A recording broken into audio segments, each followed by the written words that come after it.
So the BBC ran an almost equal number of articles, of humanizing articles, where they profiled a victim between Israeli victims and Palestinian victims, despite the fact that there were 34 times more Palestinian deaths in Gaza.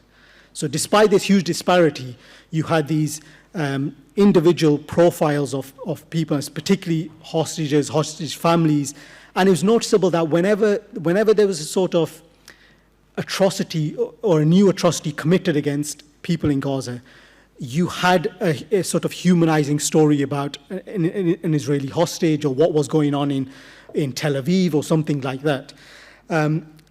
We analyzed language, and we looked at the use of what we call emotive terms. And we found, for example, that the word massacre was used 18 times more to describe the deaths and victims of attacks by Hamas, as opposed to the Palestinian victims. So when those journalists wrote that letter, we found that their complaint about the use of emotive language was true. It couldn't be denied. The disparity was huge. Some words, for example, the word butchered was used exclusively to describe Israeli victims. So even in the language, we found that there was this huge disparity where the real emotive terms and the terms that you can say ascribe intent, things like murder, for example. So Israelis are murdered, whereas that word was hardly ever used to describe what's gone on in Gaza, despite the tens of thousands, which some say is a conservative estimate, of Palestinian deaths.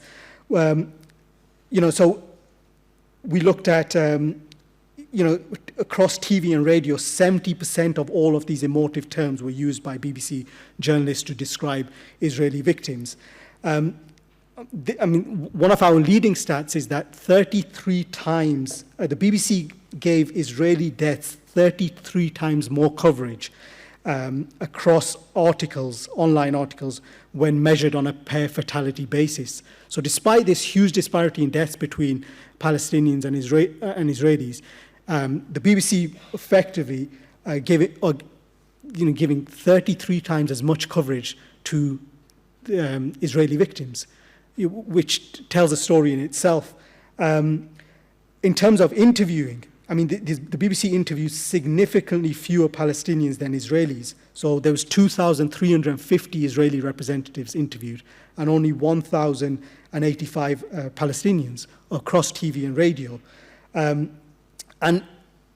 in terms of the role of the journalists themselves, we found that the presenters shared Israeli perspectives 11 times more frequently than Palestinian ones. So when Palestinian guests were coming on and they were making a point, part of the armory of the presenters was to hit back with, well, Israel would say this, well, Israel denies this, well, the Israelis